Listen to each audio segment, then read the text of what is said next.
From the Northway Bank Online Newsroom, I'm Gare McKenzie. This local and regional news update is brought to you by Northway Bank. Get big savings close to home with Northway Bank's Community Sense digital coupon book, filled with valuable money-saving coupons from hundreds of Northway Bank business customers. Visit northwaybank.com for more info. Northway Bank, with 17 locations throughout New Hampshire. The people you know, the bank you trust. Member FDIC, equal housing lender. The organizer of the weekend vigil in North Conway says he's excited the Valley community could come together, talk about the missing 15-year-old North Conway teenager Abigail Hernandez, and show support and provide energy for her family. Conway Police Lieutenant Chris Purley says about 500 people turned out in Schuler Park Saturday night. Organizer Paul Kirsch, president of the White Mountain Milers, a Valley-based running club that includes members of Abigail's family, says he was impressed by the sight of all the lights as walkers took a path at the North Conway Country Club. When we started the walk on the golf course and we're walking along, my wife stops me for a second and says, "Paul, turn around, look back." And you look back and you just saw this sea of white light from all the flashlights. It was incredibly moving just to see how many people had come out. It was just one long snaking line of light. Walkers illuminated the path with their flashlights in a symbolic effort to light the way home for Abigail, who was last seen leaving Kennett High School nearly 3 weeks ago, apparently walking northbound toward her home on Village Way. Prior to the walk, and in keeping with the theme of the light and illumination, Pastor Ann Roser delivered remarks of hope to the crowd and asked everyone to join in prayer. Kirsch says he was also impressed with the comments of some teens who spoke. Abigail's mother, Xenia Hernandez, also spoke, thanking the community for its continuing support and sending her love to Abigail. Kirsch says she also made another important point.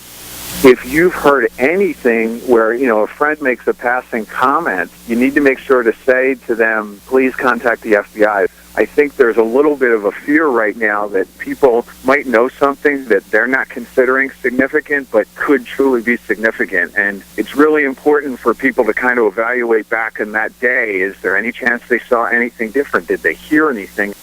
The FBI is offering a reward of up to $20,000 for information leading to Abigail's recovery or the identification, arrest, and conviction of any person or persons responsible for her disappearance. Anyone with information about the case is asked to call the toll-free FBI tip line at 1-800-CALL-FBI or Conway Police at 603-356-5715. Leaders for the union representing about 7,500 state workers are deciding whether a possible contract settlement with New Hampshire should be sent to members for a ratification vote. The State Employees Association Senate meets tonight to consider the settlement. The union did not release details of it. The union Senate rejected a tentative agreement in June in a dispute over wages and health benefits and did not send the tentative agreement to members for a ratification vote. A key dispute was over a new deductible in the health care plan. In Maine news, the top Republican in Maine's House of Representatives says he's concerned Democrats are going to unfairly spike his proposal to change the state's welfare requirements.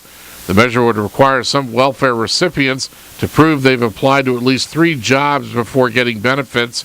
House GOP leader Ken Fredette said in a statement yesterday he expects Democrats to use a rule prohibiting the introduction of duplicated measures in order to kill it.